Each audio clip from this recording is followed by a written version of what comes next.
আসসালামু আলাইকুম। মসজিদে নববী নির্মাণ করার পর হুজুর সাল্লাল্লাহু আলাইহি সাল্লাম সাহাবাদেরকে নিয়ে মাশওয়ারা করলেন মানুষকে মসজিদের দিকে কিভাবে আনা যায়, মানুষ মসজিদে কিভাবে সমবেত হবে সেই সম্পর্ক নিয়ে সেই সংক্রান্তে হুজুর সাল্লাল্লাহু আলাইহি সাল্লাম একটা মাশওয়ারা কায়েম করেছিলেন। আর সেই মাশওয়ারায় সবাই রায় পেশ করেছিল। আর হুজুর সাল্লাল্লাহু আলাইহি সাল্লাম সেই রায়ের মধ্যে কোনো ধরনের ফয়সালা পেশ করেন নাই, স্যাটিসফাই হয়েছিলেন না। কারণ হুজুর সাল্লাল্লাহু আলাইহি সাল্লামের এই উদারতা বা হুজুর সাল্লাল্লাহু আলাইহি সাল্লামের এই যে ফিকির, যে মানুষকে কিভাবে মসজিদের দিকে ডাকার প্রচেষ্টা, মানুষ কিভাবে একসাথে আমরা সমবেত হয়ে নামাজ পড়তে পারবো জামাতের সাথে, সেই ফিকির নিয়ে হুজুর সাল্লাল্লাহু আলাইহি সাল্লাম রয়েছিলেন। তার সাথে কিছু সাহাবাও ফিকিরমন্দ ছিলেন। তারপরে আব্দুল্লাহ রাদিয়াল্লাহু তাআলা আনহু, যিনাকে আব্দুল্লাহ ইবনে যায়েদ রাদিয়াল্লাহু তাআলা আনহু বলা হয়, তিনি স্বপ্নযোগে আজানের শব্দগুলো, আজানের সেন্টেন্সগুলো দেখলেন। দেখার পর হুজুর সাল্লাল্লাহু আলাইহি সাল্লামের কাছে তিনি রাত্রে আসতের পরে তিনি স্বপ্নটা দেখেছিলেন। দেখার পর হুজুর সাল্লাল্লাহু আলাইহি সাল্লামের এসে বললেন যে আমি রাত্রে এমনি এমনি স্বপ্নে দেখেছি, এই শব্দগুলো আমি স্বপ্নে দেখি। এই শব্দগুলো হুজুর সাল্লাল্লাহু আলাইহি সাল্লাম সবে মিরাজের সময় আসমানেও শুনেছিলেন, যার ফলে হুজুর সাল্লাল্লাহু আলাইহি সাল্লাম এতে ফয়সালা দিয়ে দিলেন যে এটাই আজান হিসাবে গ্রহণ করা হলো। তারপরে হুজুর সাল্লাল্লাহু আলাইহি সাল্লাম আব্দুল্লাহ রাদিয়াল্লাহু তাআলা আনহুকে বললেন যে আপনি বিলাল রাদিয়াল্লাহু তাআলা আনহুর কাছে যাবেন, এই জন্যই যে বিলাল রাদিয়াল্লাহু তাআলা আনহুর উচ্চস্বর, তিনি উচ্চ আওয়াজে কথা বলতে পারে, তিনি আওয়াজও উচ্চ আওয়াজে দিতে পারবে। আর তিনার আওয়াজ, বিলাল রাদিয়াল্লাহু তাআলা আনহুর কণ্ঠ সুমধুর কণ্ঠ ছিল, সুমধুর কণ্ঠ ছিল। সেই জন্যে হুজুর সাল্লাল্লাহু আলাইহি সাল্লাম বললেন আপনি বিলাল রাদিয়াল্লাহু তাআলা আনহুর কাছে গিয়ে দাঁড়িয়ে আস্তে আস্তে বলবেন, আর বিলাল রাদিয়াল্লাহু তাআলা আনহু উচ্চ স্বরে আজানগুলো বলবে। আর এই আজানগুলো উচ্চ স্বরে দেওয়া, এক তো বিলাল রাদিয়াল্লাহু তাআলা আনহু আওয়াজটা উচ্চ স্বর ছিল, তার মানে বিলাল রাদিয়াল্লাহু তাআলা আনহু জোরে জোরে বলতে পারতেন।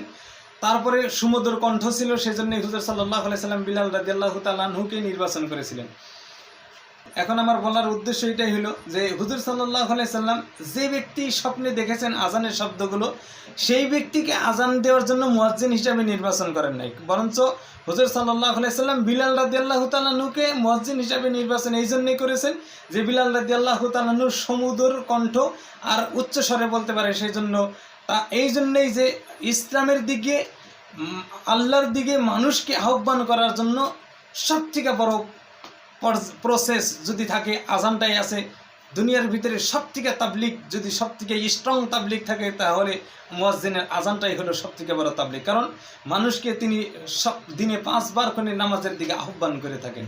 সেজন্য হুজুর সাল্লাল্লাহু আলাইহি সাল্লাম নির্বাচন এমন ব্যক্তি কি করেছেন যার সুমধুর কণ্ঠ ও উচ্চ স্বরে বলতে পারে। সেজন্য ওই সময় কোনো টেকনোলজি ছিল না, মাইকের ব্যবস্থা ছিল না, সেই জন্যই বিলাল রাদিয়াল্লাহু তাআলা আনহুকে দিয়েছিলেন। আর এই সময় তো কোনো ধরনের উচ্চ আওয়াজওয়ালা ব্যক্তি হতে হবে এরকমও কোনো প্রয়োজন নেই, কারণ মাইকের ব্যবস্থা রয়েছে। কিন্তু সুমধুর কণ্ঠ হওয়া উচিত, সুমধুর কণ্ঠ যাতে হয়।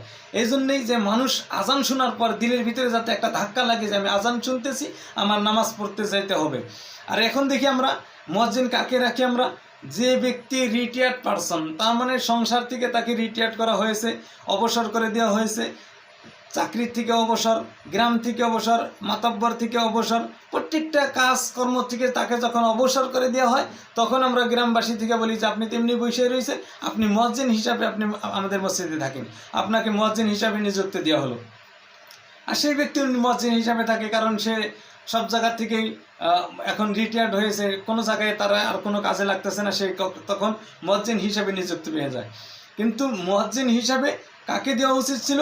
যে গ্রামে অথবা অঞ্চলে যে সব থেকে সুমধুর কণ্ঠ হবে, অথবা স্ট্রং হবে, অথবা তার আওয়াজটা সুমধুর হবে।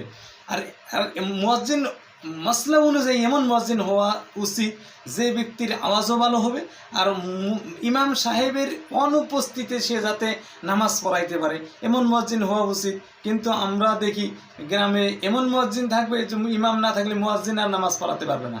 সেজন্যই আমি প্রত্যেকজন মসজিদ কমিটির কাছে বিনম্রভাবে অনুরোধ জানাই যে আপনারা অনুগ্রহ করে কী করে মুয়াজ্জিনগুলো আপনারা এমন মুয়াজ্জিন রাখবেন যাতে সেই মুয়াজ্জিনও ইমামতি করতে পারে, আর তার কণ্ঠটাও যাতে ভালো হয়, আওয়াজগুলো যাতে ভালো হয়।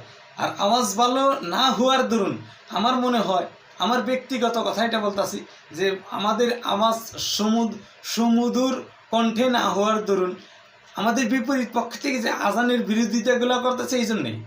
কারণটা হলো যে আমরা যদি সবাই যদি দিলের ভিতরে দেখি আজান হইতেছে কিনা আমরা কেউ ধ্যান দিই না, কিন্তু কারণটা হলো আজানের কোয়ালিটিটা ঠিক হইতেছে না। আজান শুনতেছি, আজান হইতেছে, কিন্তু আজান দিলের ভিতরে ধাক্কা লাগে না। এমন আজান হওয়া চাই যে আজানটা দিলের ভিতরে ধাক্কা লাগবে। সেজন্যই আমরা সমুদ্র আওয়াজওয়ালা মুয়াজ্জিন রাখার চেষ্টা করবো ইনশাল্লাহ। আর আবার আমি দ্বিতীয়বার প্রত্যেকটা মসজিদ কমিটির সমস্ত সম্মানীয় ব্যক্তিদেরকে অনুরোধ জানাই যে আপনারা মুয়াজ্জিন নির্বাচন করবেন, যে ব্যক্তির আওয়াজটা সুমধুর হবে সেই ব্যক্তিকেই মুয়াজ্জিন হিসাবে নিযুক্ত দিবেন, ও সে যাতে ইমামের অনুপস্থিতিতে ইমামতিও করতে পারে তেমন ব্যক্তিকে আপনারা মুয়াজ্জিন হিসাবে স্বীকৃতি দিবেন বলে আশা রাখলাম। ওয়া আখিরু দাওয়ানা আলহামদুলিল্লাহি রাব্বিল আলামিন।